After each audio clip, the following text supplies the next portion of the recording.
as well as some great hyperscaling side lane team fight. I think it's got it almost all. Pretty much. Keeping our eyes, of course, on this level 1 for now.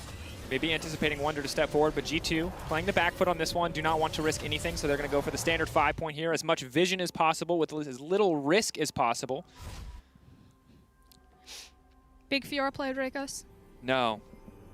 Although I have heard Cadril talk many times about he's the greatest Chinese Super Server Fiora player of all time. Usually before he goes 0-6. Nagri, on the other hand, might be one of the greatest Super Server Fiora players.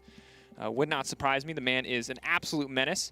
And this is the thing that I really like Frostgren, is that Nagri is the guy who, I think when you look at damwon's evolution as a team, he is like the clearest indicator of that evolution, because he was Cole Klepto every game, no matter what, forever last season. And now he's willing to step back. He's willing to play. I don't know if the Fiora pick is where you want to make that message, Dracos. No, for sure. No, but that's my point, is that while he can take a step back, while he can play more for the team and less for himself, he's also been very explicit about saying, hey, look, I still have in my heart a place for those aggressive playmakers, for these big plays, for these big carry performances. And I'm glad that we're going to get to see both sides of Nagri in this series, because on this Fiora, you kind of have to play for yourself. This is about the 1v1.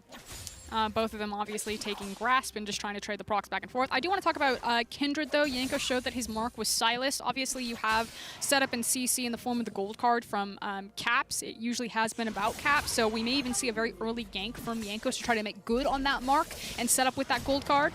It is a lot of back and forth, as you can see, very small trades and kind of repeated small trades from the Camille and the Fiora. It looks like 3 camps on the bottom side for Kindred, 2 camps on the bottom side for Graves as he moves to top side. Reminder that Kindred's first mark will spawn on one of the Scuttle Crabs, so having priority in these lanes is actually really important. It is RNG, so we don't know if it's going to be top Scuttle or bot Scuttle. Frankly, though, while Yankos does have priority in mid lane, he doesn't have priority anywhere else, so it might be difficult to acquire one of these crabs, although he is set up for top crab.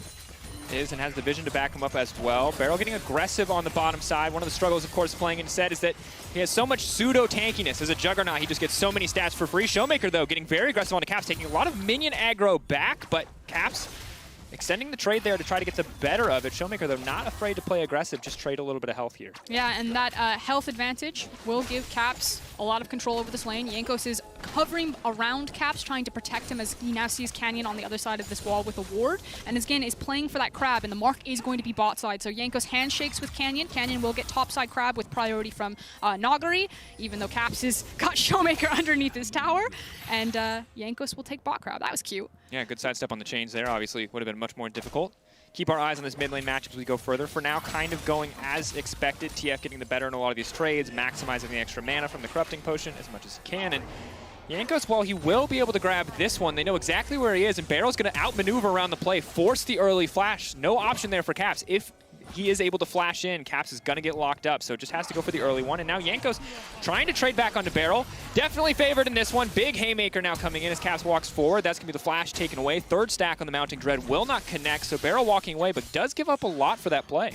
Yeah, and if you guys don't play Kindred, obviously what you want to do is set down your W and then use your E right after your Q, so you can try to proc that as quickly as possible, as now Wonder taking huge amounts of chunk damage, and you can try to catch people off by, like you said, getting that proc on the Mounting Dread and chunking them out, but flash comes out for Barrel, which is obviously very important for Set, who's reliant on flash for positioning. Now a dive. Are they going to go for it, though? Are they just going to play for pressure here? Obviously, the threat is real, but very, very difficult to dive a Set at this point in the game.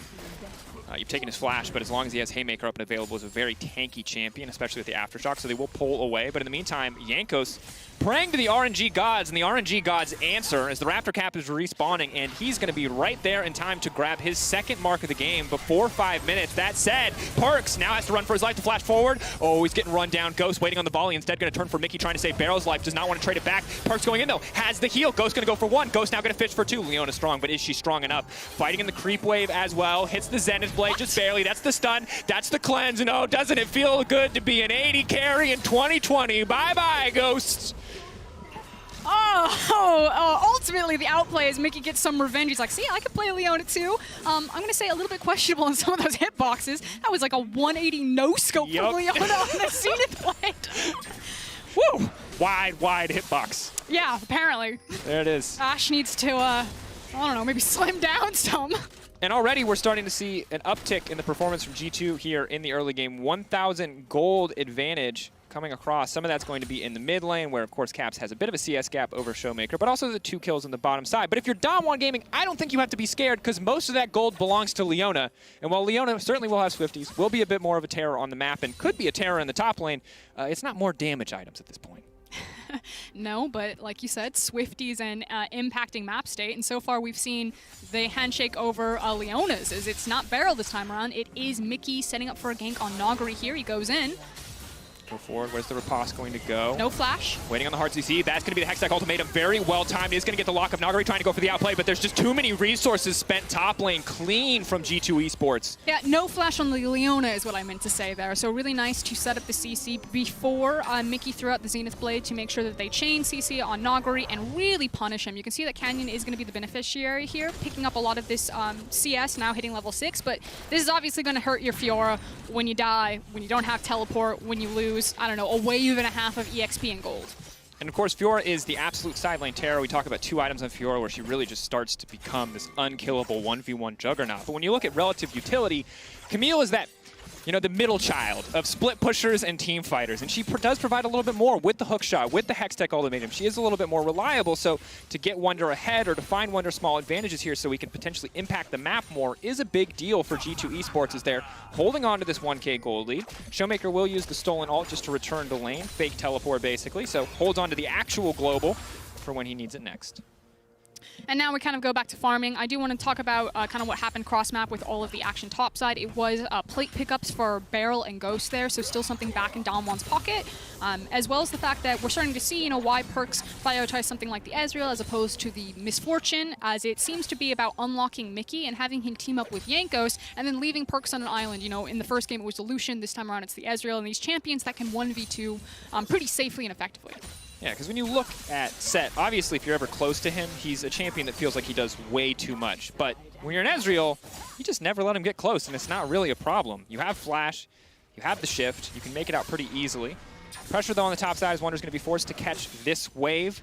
Let's see if any vision gets laid down here by Nagari, what he's going to actually do with his top side advantage. We do need to talk about the difference in the jungle, because we are talking about kind of the differences of where lane advantages are, but it's level 7 to Yanko's just now taking over into level 6. And obviously that helps with Canyon, you know, picking up some solo farm on the top side of the map, but also just the fact that Jankos has been ganking a lot more lanes and paying attention, whereas Canyon has gotten to hard farm there. And with this level advantage and Nagari having the push priority in top side, it does mean a very early Herald, 8 minutes and 22 seconds on the clock. For Canyon, I would expect that to go into Fiora's back pocket, but you could also look to put it into Silas. So really good options and setup for Canyon, however he wants to use this. Yeah, and when we look at the map, obviously 1,000 gold lead's going to stand out to you, 1 kills to 3, but it's important to remember that Graves was top to pick up all that farm. Graves just got a Herald, which is going to start to even that gold out a little bit, and a lot of the gold from G2 right now is in the pockets of Mickey. He's making good on that, he's spreading that gold around, but G2 are not quite in the lead that the scoreboard might indicate. I do want to point out the slow push that Wunder is creating here. Now,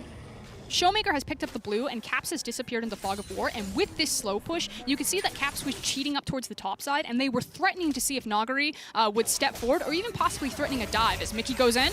Has to be careful here, only level 5 from Beryl, really trying to capitalize on the level discrepancy here in the bottom lane.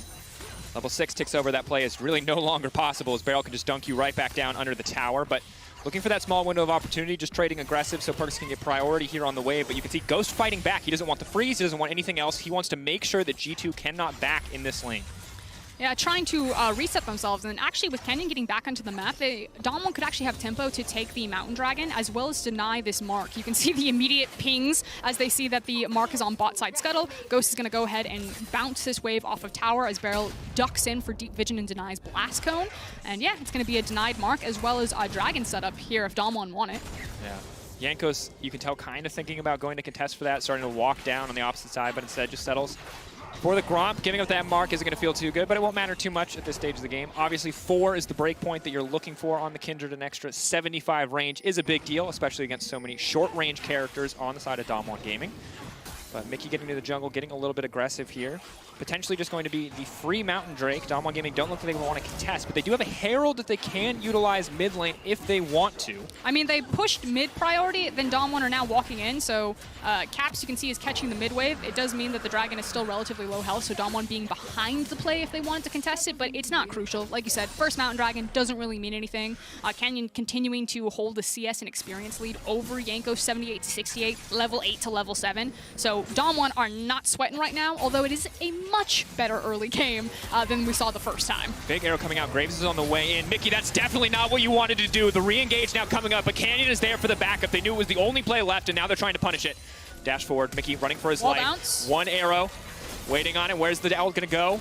Already the damage has all been used, though, so Mickey just barely able to escape on that one. Canyon immediately going to throw down the Herald here. This should be bot lane tower taken off the map, and damwon evening up the gold.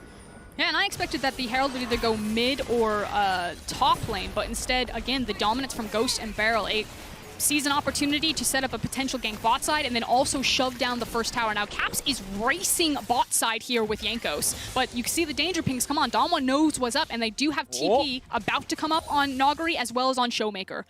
I can't believe that they didn't get that tower. That's a big deal. That's a lot of gold. That is actually the amount that you would need to even the score out. Now Yanko's moving to the mid lane. Gold card ticked over. The heal to run forward, trying to lock it in, but Showmaker giving it the respect it deserves, backing away. Meanwhile, on top side, Wonder struggling a little bit in this individual 1v1. Tiamat means that Nagari can keep the pressure up, but it does not mean that he can generate a man advantage here. Beryl ults coming out everywhere. We're taking our eyes on all sides of the map, but now stolen Kindred ult coming in. Showmaker trying to buy as much time as he possibly can. Trying to get one more mark for Yanko. Showmaker just barely making it out. In the meantime, Nagari is going to go down. Wonder with just a sliver of life left. And so clutch there from Mickey to interrupt the TP from Showmaker, who was trying to TP top and help out Nagari. So it is a win across map for G2 in both mid and top. Very skirmish, very fast, very roller coaster, as damwon, again, are not getting kind of the same level of control that we saw in game number 1. This is a much better look if you're a G2 fan, as Mickey now on the offensive. Ulti. Zenith play for the follow-up. They want to find this kill as quickly as they can. A good smoke screen, though. Going to buy some time for Canyon. Beryl going to try to body block the face breaker back, but now Beryl's in the midst of everybody. It's going to be more than healthy enough to walk away from this one, but now Nagari's on the way in. Oh, a few kills going to this pocket of the Fiora could be disaster, but G2 will walk away, and this is very much kind of the G2 that we expected, taking control early game and upping the pace with a lot of these aggressive moves. Yeah, again, shout out to Mickey right there to set that up. Beautifully done. Obviously, it's pretty common setup, but the long-range Leona ultimate, because it has the longest range of any of your abilities, then into the Zenith Blade. You chain Zenith Blade immediately into the Daybreak from the Q, and you basically keep someone locked there for 20 years. Yeah. Meanwhile, on the top side, Wonder's got to be careful here. Not sure what the cooldown is on the hookshot wall dive. Can make it out to safety, trying to sidestep there. We'll get one, but the Facebreaker comes back. Dodges that as well. Sadly, it's too little, too late. And he's going to make it out to safety. We're not going to make that safety. damwon do now have access into this top lane if they do want to try to pressure for plates, but they recognize that G2 could pressure very heavy into the mid lane, so don't even take plates, just deny the wave into tower for Wonder. Again, dead, no teleport. And instead reset possibly to defend mid. This is what we were talking about earlier. It's the fact that Showmaker's TP was interrupted by Mickey catching him into the mid lane with Jankos, and then means that Nagari is in a true 2v1 scenario. Ugh. Tries his absolute hardest, and that's unfortunate. And wow, it's dangerously close to doing so. Apparently this happened too. It's hard to catch every bit of action on the map, but styled on. Absolutely styled on. We're short one FBX and or IG emote before it was total BM, but well played by the side of Ghost. He obviously does not have the same personal baggage that the rest of damwon had here. Last year it was a different player in the bottom lane. He's like, guys, I'm just here. Like, come on. Like, please leave me out of your blood feud. I don't want anything to do with It's Saturday. I'm here to win. Like, please stop diving me. 1.5 item Ezreal. Well, right now, those plays are going to matter a lot. Right now we're looking at tower play. It's obviously in favor of damwon, but the gold is essentially evened up. Mountain Drake really the only large advantage that G2 have held on to. Important to note that no towers have fallen, so there is some standing gold left over for G2 to pick up if they can eventually break bot. As now Mickey gonna dash forward, gonna aim to go in on Ghost, but a clean sidestep to get things started. A stolen Leona ultimate to get kicked off again, and now Canyon's on the way in too. Mickey's going to be in trouble. Big haymaker, Kindred ult to buy a bit more space. Beryl stepping forward. What's he gonna go for? Big ult, big dunk back down, but they stun in midair. They deny the ult, and here comes Wonder. Here comes the potential clapback for G2, but damwon Gaming staying strong as 3, trying to hold it forward. Quick dash out to deny the gold card from Canyon. The rest of G2 now pulling back. Yeah, 4v5, because check out what's happening at the top lane. Nagari takes the entire top lane tower, and G2 have to go deep for this to make it count. Here we go. Red card, though. Maybe not exactly what they wanted. This AoE slow, though, going to be big. Showmaker continuing to step forward. That's going to be the stun. That's going to be Showmaker going down, and a mark going over to Jankos. Watch out for Nagari. Oh, no. He's on the flank. Jankos stepping forward. Oh, they're playing very respectfully. Blue Trinket coming out as well. They're going to start Nagari walking forward. But as all of G2 are forced to back off here, they're going to have to leave someone to clear the wave. They will do so. Perk's going to stick around just to make sure that the damwon cannot get a tower on the backside of that trade. Yeah, but now damwon gets to kind of pick what they do want, and it's either the Ocean Drake or it is the Herald. I agree with them. I think the Herald is more important here, can help you break down that mid lane tower, and again, continue to open up a map when you're playing side lanes with your Fiora, and you do have access to global ultimates with Sylas, like the Destiny, excuse me, I should say semi-global. But it is a Dragon for Herald trade, and ultimately G2 kind of got the better of the damwon in the mid lane skirmish, but I actually think it's pretty negligible when you take into account how much gold experience that Fiora got, as well as what damwon could get on the back half of this Herald play. It's also an absolute mess. So many resources burned. I mean, the good news is the mark for Jankos, right? Like, that's kind of, it feels to me like the silver lining for that play, but you're using your flash from caps. It's a bit all over the place, but, you know, get a little bit of good news here as, boom, big shutdown onto Perkovic. 2-2-2. Now has the Iceborne Gauntlet. And we talked about this being a relatively short-range comp, so Iceborne Gauntlet makes a lot of sense. And these fights are going to be difficult to play out for Canyon, for Nagari, for Beryl, if they cannot find a good angle on these team fights. Yeah, but now you have kind of the same play again as Wonder's trying to slip into the top side brush right there, spotted out very cleverly by a ward that I believe Ghost placed. 4 marks now for Kindred as well. No, I think it was Beryl. I was like, does Ghost have yellow trinket? Had to check. No, blue trinket. Nope. Proskern. Yeah. This game, a little bit more, I feel like G2 showing what they're made of. But still very much more explosive than what we've seen from damwon for most of this tournament. damwon Gaming have been, I'm not going to say a chill team, but have been a little bit more calm, a little bit more collected across the tournament so far. But obviously when G2 start the fights, damwon kind of have to respond. And now we see the Herald use mid. They're looking to break this one down. Perk's laying down some poke damage just so damwon don't kill tower here, but not enough to finish the job, and G2 just instantly take that one. Yeah, and it's damwon just using the fact that they have first movement on Nagari. You can see that Wonder has caught the wave up to the top side on that. May even be providing a freeze as it feels like a fist fight in the mid lane now as Mickey is really fishing. Needs to be careful. Ghost has arrow. Big arrow flashback. It's going to hit Perks instead. Definitely not the target that they wanted. Looking for the opportunity, but he's stunned as well. Now they're trying to lock up Beryl. Big haymaker to come out, and they take him down as well. Beryl a bit over aggressive and immediately punished. He had the highlight reel play in his head. He was going to dunk Perks right back into his own team, but the CC is there to stop him. That CC was so critical there, and this is what G2 were missing in the first game against damwon. They were not up to par with the mechanical ability. damwon were outplaying them. This time around, G2 are looking much cleaner, and it is coming down to a knife's edge of, you know, did the CC go off? It was a milliseconds, frankly, there. Beryl, like you said, saw his highlight card, boop. He was in there. He was going to get a massive face breaker. He could have then grabbed whoever he wanted, flipped them back in. Would have been stylish, but the gold card just slaps him right in the face. Yeah, and that's part of the reason why we just see TF so much, is the gold card is just such a strong ability. But hold that thought, because Jankos is going to be the one who's in trouble now. Forced to use the ultimate pretty early into this fight, but Canyon zoned away. Jankos does do a lot of damage here with the Storm Razor. Debating on his options there. Stolen ult coming out. Ooh, the shutdown as well. Hit him with the hose. Caps holding on in the circle, holding on as long as he can. Showmaker going into a big heal, and that's going to be it. Mickey now caught in the midst of the entire team of damwon. 3 members strong here. Just looking to run this Leona down. Facebreaker won't connect, but Showmaker sure will, and that's going to be it. Yeah, and there's no response from G2. Look at Fiora. Fiora just pushed another wave. She's now going to smash this wave into the tower, get a couple of good shots there. You now have 3 kills as Mickey basically went in to try to save his team, and it was just lemmings running off of the cliff there as G2 fed away 3 kills as well as big gold to Showmaker. Very different performance from Sylas game 1 to game 2. Showmaker 3-1-1 on this champion. And it feels like that's a little bit of the difference in how both of these teams want to play the game. A lot more high-risk play coming here for G2, and quite frankly, caught out a little bit. Jankos obviously fine in the individual 1v1. I feel like he didn't get his ult. No, he didn't. He made the mistake. So he queues out of his ult, then tries to walk back in it. Doesn't get the health from the Lamb's Respite, and then Showmaker's like, easy, mate. Hits him with the fadeaway hose, grabs the Lamb's Respite, then uses it to go all in on Caps. And at this point, Mickey, he's in the Zenith Blade. He's like, I've made a terrible mistake. Yeah. Thought he could maybe save the day, but again, you cannot make small mistakes in this matchup.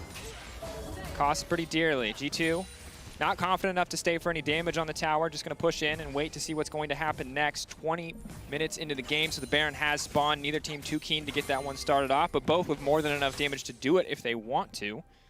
So G2 don't have a single tower to their name, and without Herald, it's going to be pretty difficult to crack these towers, especially with the wave clear that Ghost is going to provide on this Ashe. So they need to make picks around this mid lane and then use a numbers advantage to kind of overwhelm and siege a tower, or they need to have 2 waves that are syncing, pushing together, and then like you see what they're doing where they shove a wave and then they kind of sprint to a side map to try to dissuade damwon with a potential dive. But damwon could actually just hold like this, and as long as they have proper vision on their flanks and don't, or are aware that G2 are trying to pick them off right now with Leona, can continue to kind of win across the map or funnel gold into the necessary hyper carries like the Fiora. And it's interesting because right now as well, while we're seeing pretty even 4v4 here on the bottom side of the map, you've got top laners just in complete and total isolation. You have to feel the later we go, the more this is going to favor Nagri in the 1v1. He's on his way to the Trinity Force. Look at his CS lead. Yeah, he's already 40 CS up. I mean, this is looking really solid for him. Yeah, he can't pressure the tower too much, but in these trades, he's going to be fine. There's no real kill pressure. The full all-in is such a mess. Neither side really wants to go for it. Canyon, though, going to take a decent chunk to kick things off. G2, important to note, this will put them at sole point, and that is something that they can fight for. That is something that they can play for that will force Nagri out of a side lane. So getting that Drake is crucial. And this is kind of, like you're saying, the one silver lining that G2 still have is their clear win condition this game. Is now Caps going topside, but here comes Showmaker. TP respond. Ulti coming in, but they're just going to walk away. They don't have to commit anything else for that, and that's overall a good trade for G2. Yep. Getting the ultimate off of Showmaker, like you said, trading for Destiny, you're going to take that any day of the week, but the towers still remain here. So G2 still looking for a pick, still looking for kind of a big team fight, while damwon will be patient. They've now swapped Nagari down towards the bot side of the map, so he can start threatening the inner bot side tower while Baron is in place since Dragon is down. Makes a lot of sense. And checking in anonymization as well, it was the Iceborne Gauntlet, fully stacked Muramana now, as well as the Quicksilver Sash. So Perkz is going to be nigh untouchable in a lot of these fights, unless they can just absolutely one-tap him. He has to completely mince position, really, to die in these fights or play way too aggressive. So he's in a solid spot. Probably will not have the same damage output as an Ashe in a sustained team fight right now. Might change once he gets third item. We'll see if it's going to be the Blade of the Rune King or the Death Stance. But Nagari now getting aggressive on the Caps. Stun's going to come out, dash forward, as well as the riposte, but the TP now burned here damwon should all run top. Riposte is down, though. They can go for the stun. Hookshot wall dive. They're just kind of baiting here. Meanwhile, Showmaker can push in and can trade or try to trade 1-for-1 on the towers. It's a split map play. Wonder going to try to shred this one down. Precision Protocol should make this pretty quick, but Cap showing that he's walking away means Nagari can walk right back into this lane. Tower still hasn't fallen yet for damwon, but they're denying so much wave, and it should eventually fall. It's probably very low health as Nagari flashes. Oh, the Stolen ultimate coming in as well. Cap's though back on the way in, wants to use it.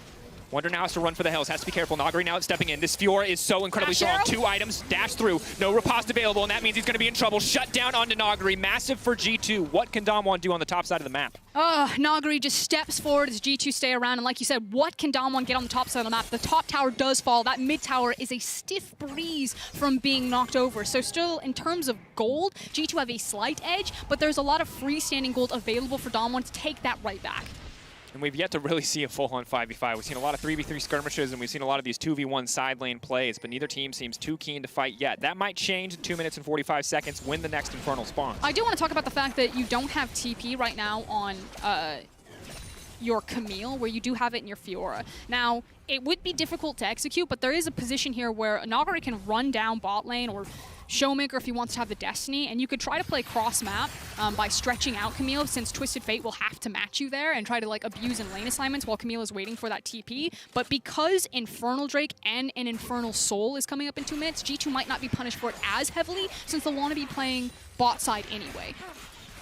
It's important to note as well that through all of this, Caps managed to hold on to his TP2, so there is a decent global advantage. Of course, Nagari does have teleport, but the Fiora teleport significantly less menacing, as she packs no innate CC, even if she is an absolute monster to deal with in small skirmishes. Perkz, though, continuing to push in. G2 still not able to break this tier 1 tower, means it's very hard for them to push their vision any further forward. But it's not really about that for G2 right now. They just need to make sure that because Perkz has that QSS, you were talking about how he's basically unkillable, that there's no like snap threat. You know, there's no go snap grabs Perkz with an Ashe arrow into multiple pieces of CC because he does have the QSS to deny or contest G2 on this wave. Now, damwon are trying. Stolen Leona ultimate. Are they going to follow up with any more CC? Kind of just testing the waters, it looks like. Fishing for an opportunity, not wanting to overcommit here. And this is the stiff breeze you were talking about. One auto should kill the tower. Heck, minions might even do it. One more. Boom. There it goes. Ghost's going to grab it. But that tower doesn't necessarily really mean anything to G2 because, again, the thing is the tower is there because it helps you contest on mid priority, which gives you access into the river. But because of Perks' itemization and how slippery he is as an Ezreal, he can still do that relatively well. Unless he doesn't have something like Flash, then it gets a little bit more dangerous. And you can see Perks stepping super forward as here comes Caps. Very aggressive. If they kill Canyon, this is pretty massive, but Ghost has been isolated off to the side. Caps does not have the sustained damage to take this fight, but the Flash taking him to safety. The team play there from G2 saves the day. The Hextech ultimatum stolen away. Caps now stepping forward. Showmaker going to be in trouble. Tries to go back in. Is untouchable for now, but the Hextech ultimatum not enough to save his life. As now Barrel has been caught out too. G2 on the chase, trying to keep Barrel out of this one. What are they actually going to get off the back of this, though? For now, it is just kills. Ulti in the mid lane. Ghost is trying to eat the wave. Here comes Wonder. Oh, Nagari locked up, taken down big for G2. This fight around the enemy blue buff has bought them everything that they need to start up this Baron. And this is the thing. Again, that mid lane tower didn't mean anything for G2. They could always still contest on that wave. damwon didn't think that they would do it, and G2 called their bluff. They spent multiple ultimates, multiple pieces of CC, and snag damwon right in front of the Baron. This is a huge swing for them. Wonder going to go forward, is going to get dunked right back down, but is pretty tanky at this stage of the game. Ghost going to try to finish the job, though, because this is massive. They've taken the Baron, they can turn right to Soul. This is everything for G2. The TP now coming in, but it might be too little too late. He can't cancel that one. Showmaker on the way in. He takes the Leona. There's a potential here for a massive turn, but it looks like it might not matter because the Zenith Blade connects. Caps is on the way in. He tries to get it. Showmaker trying to turn it right back around. That's the shutdown onto Caps, but it isn't enough. No, G2 stands strong. They take down Showmaker, and they set their eyes on the Infernal and Canyon.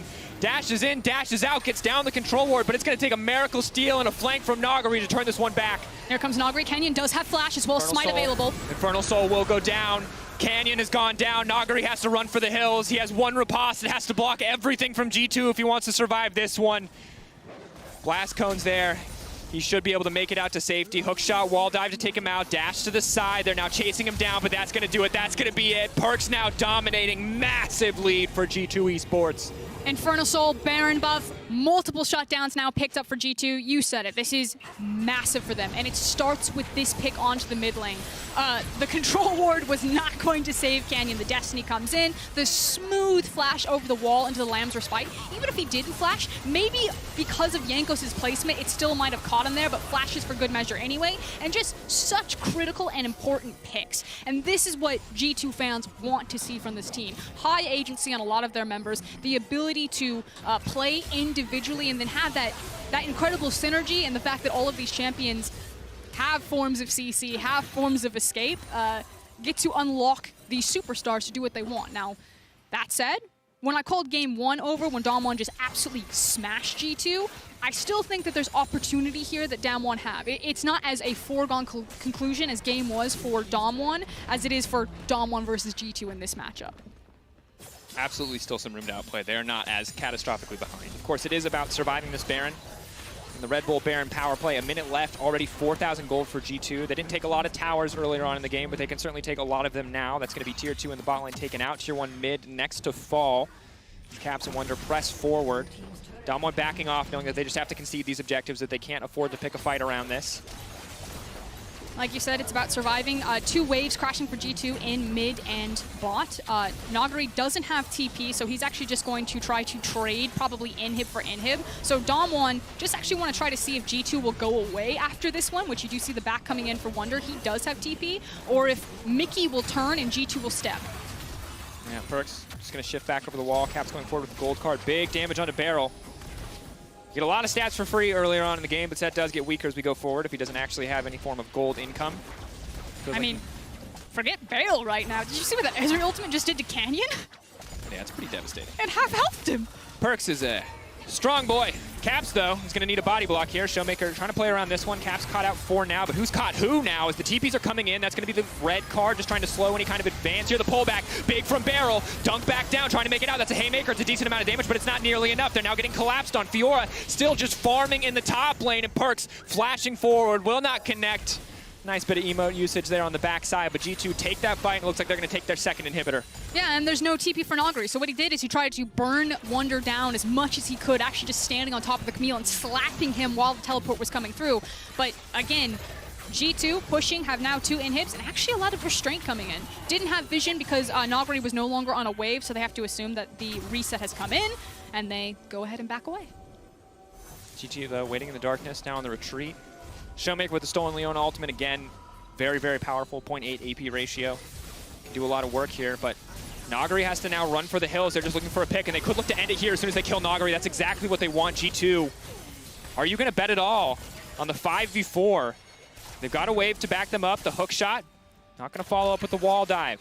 damwon Gaming not going to give anything up that they don't have to. Nagari overstepping this game, 0-6-0. Team play Nagari has been looking solid so far this tournament, but complete solo lane isolation Nagari, while he's still doing fine in the 1v1. No one's 1v1ing him. They're dogpiling him at every chance. He doesn't even get to play League of Legends anymore. Well, I think it's taking advantage over the mentality of, Nagari thought that they had gone. He sees that Elder is going to be spawning in like 2 minutes and 30 seconds. He saw that G2 left the base, and so the assumption is they're resetting and they're going to prepare for Elder, and I need to push this out to get in a position where we can have one last fight around the Elder, and that's probably going to be the last hurrah that damwon will have available to them. But instead, it's G2 just sitting in a bush looking at him like, you want that farm. That cannon sure does look juicy. Oh, that's a super minion? How much gold? 90 gold? I mean, frankly, at this point, Fiora is a super minion. That's the struggle. And again, if she's alone in a 1v1 against the Camille, she's not too bad. Obviously, she's in an item deficit now, and there's healing reduction. So yeah, she's probably not winning that one anymore either. But for so long, it felt like Nagari, despite being down in kills, it wasn't the end of the world. Now, though, it really does feel like a death sentence, because Fiora, all she does for your team is damage. She provides no utility, and when you're behind in items, your damage is just strictly worse. She is looking for the deep flank on Wonder here. Big arrow. Oh, that was the biggest brain arrow we've seen all tournament. My God, Ghost shut down onto Wonder, and that is certainly a way to put hope back in to the side of damwon Gaming. That guy just 3,000 IQ'd him. My God, Giga Brain. Get the wall You've heard of 5-head? Welcome to 6-head, baby. Ghost's on another level. It's just another Saturday, Dracos. Oh my God. Okay, Elder is spawning in 44 seconds. Obviously, G2 don't need it to win. It would be nice, and they've got so much vision control. They're doing the classic. They just want damwon to face check into so many of their pieces of CC. Yeah. Ooh, that blue trinket ward. Gold card. Who's face checking who though? Oh, big Ezreal damage. Showmaker all alone means he takes the full brunt of that assault, and now they're trying for the follow-up. Yanko sleeping forward, and that's going to be it. Showmaker just in the midst of the meat grinder. G2 now pressing forward. Game 1 all about damwon, all about early dominance. Here, G2 keep it scrappy, keep it fresh, turn it all around on a single play around the Baron buff, and now they are just walking their way into victory here as they tear damwon to pieces. Much better look from G2 this time around. damwon was still getting a couple of scrappy fights in there, but just not the same dominant performance that we saw from Nagari. 0-6-1. Obviously, that Fiora is probably not going to come out again, as we've got a series, Dracos. We absolutely do. Gold card going into G2 looking to return with some BM of their own. They don't have any fancy emotes, but they are more than happy to go for a fancy tower dive. Land's Respite will not give you a respite from the Fountain Laser. G2 going to close this one out with confidence. Game 1 was all about damwon Gaming. Game 2, much more of a back and forth. But at the end of the day, G2 reigns supreme and tie it up 1-1.